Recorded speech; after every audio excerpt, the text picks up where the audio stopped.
మన రాష్ట్రంలో ఎన్నిండ్లున్నాయి? ఈ లెక్క చెప్పుడు కష్టమే గాని అసలు మీకు ఇల్లున్నదా? నిజం చెప్పుర్రి. లెక్క ప్రకారం చూస్తేనైతే ఒక్కొక్కలకు రెండు ఇళ్ళను ఉండే ఉంటాయి. ఏంది గీ పిల్ల గిట్లంటుందని నా మీద గరం కాకుర్రి దయచేసి.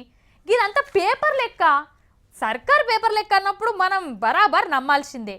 మరి మన రాష్ట్రంలో గిన్నిగానం ఇండ్లు ఏడుకెళ్ళినాయి, ఏడున్నాయి. మనకు కూడా పాలు పొంగించుకోదందుకు ఏమైనా ఛాన్స్ ఉంటుందేమో చూద్దాం నడుర్రి. మట్టిలో మాణిక్యాలు అని చెప్తుంటే ఇన్నారు కానీ చూసినావా ఎట్లుంటాయో? ఇగో ఇయ్యాల చూద్దురు రాండ్రి. ఎవ్వరు చేయని పని చేసి చూపించేటోళ్ళనే మట్టిలో మాణిక్యాలు అంటారు. మన రాష్ట్రంలో ఇటువంటి మాణిక్యాలకు చెమ్మెలకు ఏం కొదవలేదు. మోక్షం గుండా విశ్వేశ్వరయ్య అటువంటి తలవండిన ఇంజనీర్ల దమాక్ కూడా కంప్లీట్ గా ఖరాబ్ అయ్యే కసరత్తు మన తెలంగాణలో హౌసింగ్ డిపార్ట్మెంట్ వాళ్ళు చేసిండ్రు. భూమి మీద ఇండ్లు కట్టుకోగా చూసినాం, చెట్ల మీద కట్టుకోగా చూసినాం, నీళ్ళల్లో కట్టుకోగా చూసినాం. కానీ కాగితాల మీద ఇండ్లు కట్టుకున్నాడు ఎవరని చూసిండ్రా? మన మట్టిలో మాణిక్యాలు హౌసింగ్ డిపార్ట్మెంట్ వాళ్ళు కట్టిండ్రు. ఆ ఇండ్లు కంటికి కనిపించాయి కానీ కట్టుడు మాత్రం కట్టిండ్రు. ఉత్త కాదు, మళ్ళా 236 కోట్ల రూపాయలు ఖర్చు పెట్టి కట్టిండ్రు. 593 ఊర్లల్లో ఈ తరీకా ఇండ్లున్నాయట. మానవునికి తెలవలే ఇది వరదాకా ఒక్క కేసీఆర్ సార్కు తప్ప. ఇసొంటి ఇంజనీర్లు బయటి ప్రపంచంలో ఉన్నారా? మన తాన తప్ప. మరి ఇసొంటి ఇంజనీర్లను మనం ఎట్లా గౌరవించుకోవాలి? గిన్నీస్ బుక్లా కాకుండా లిమ్కా బుక్కులన్నీ ఎక్కియాలి కదా ఇలా పేర్లు.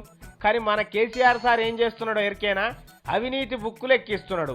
అంటే మ్యాటర్ అర్థమైందా? మన లీడర్లు హౌసింగ్ డిపార్ట్మెంట్ వాళ్ళు కలిసి అక్షరాల 236 కోట్ల రూపాయలు గుటుక్కుమన్నారు అన్నట్టు.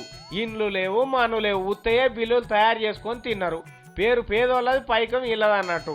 ఆడబోయి చూస్తే ఇల్లు మంజూరైనట్టుంటది, దానికి లోన్ పైసలు కూడా ముచ్చినట్టే ఉంటాయి. కానీ ఆ జాగల పోయి చూస్తే ఇల్లే ఉండదు. గంత మాయ చేసిండ్రు. ఒక్క 593 ఊర్ల లెక్క తీస్తేనే గింతున్నది. ఇక తెలంగాణ మొత్తం మునికితే ఏ తిరిగి అవినీతి అయిందో బయటపడుతుంది. మీరు గడ్డకు పోను సారో ఇల్లేమాయే సారో మాకు శాంక్షన్ చేయమని మనం ఆఫీసుల పండి తిరుగుతుంటే అధికారులు లీడర్లు పంచక తింటున్నారు మన పైకం. మరి కొత్త ముఖ్యమంత్రి సార్ డబుల్ బెడ్రూమ్ కట్టిస్తా అంటున్నాడు కదా, దానికోసమే లెక్కలు తీస్తున్నట్టుండు ఇవన్నీ బయటపడ్డాయి. మరి ముందు గిసొంటివి కాకుండా చూడు సారు, గాలి మేడలు కాకుండా.